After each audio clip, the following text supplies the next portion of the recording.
Hvad laver du på jorden? Nå, lad os lige få børstet af her. Sådan, så god som ny. Jamen, jeg hedder Tobias, og nu hvor jeg her, hvad har I så set Interstellar?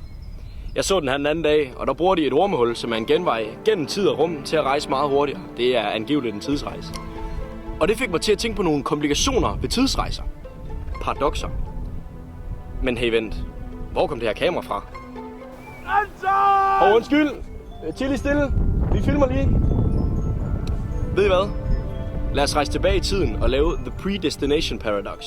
Også kaldt forudbestemmelsesparadoks.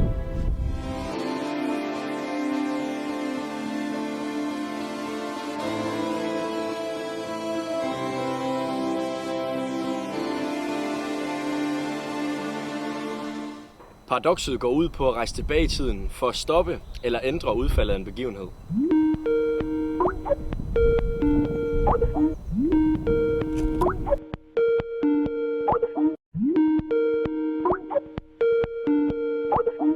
Hallo?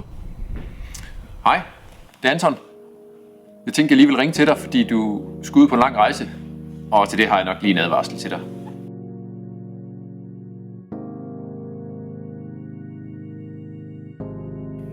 Når du er på den her rejse, så vil du opleve det, der hedder time dilation. Og normalt så vil du nok tænke om tiden, at den har en konstant hastighed. Og det er uanset om vi er travlt, eller om vi glemmer tiden. Jamen, vi kan forestille os et ur, så bevæger den sig med konstant hastighed, fuldstændig uafhængig af universet. Men sådan hænger det ikke sammen. Så du skal passe på at være væk for længe, fordi det kan være, at jeg slet ikke er her, når du kommer tilbage. Anton? Anton? Anton! Undskyld. Til lige stille. Vi filmer lige. Når vi taler om at rejse bagud i tiden, tænker vi ofte på det som the butterfly effect, altså sommerfugleffekten, hvor det at gøre noget tilsyneladende er ligegyldigt, som at træde på en blomst eller klappe i sine hænder, kan forårsage en dominoeffekt, som bevæger sig gennem tid og rum og kan skabe drastiske ændringer i vores fremtid. Men har jeg hat på? Og hvorfor har jeg en kniv? I de fleste paradokser er tidslinjen et lukket loop. Isaac Brock har et glimrende citat, som lyder, at universet er formet ligesom jorden. Hvis du fortsætter lige ud længe nok, så vil du ende der, hvor du startede. Men hvorfor har jeg den her kniv? Nej. Okay, jeg dræbte lige mig selv. Bogstaveligt talt. Det virker perfekt. Okay. Vi har lige ramt The Grandfather Paradox, altså bedstefar-paradokset. Paradokset er faktisk ret simpelt.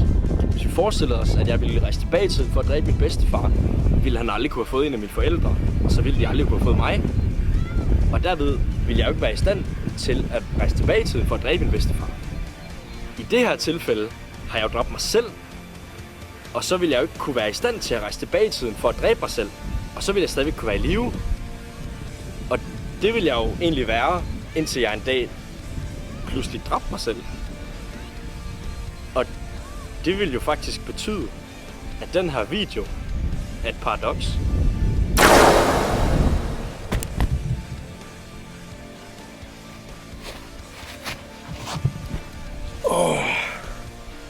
Hvad laver du på jorden?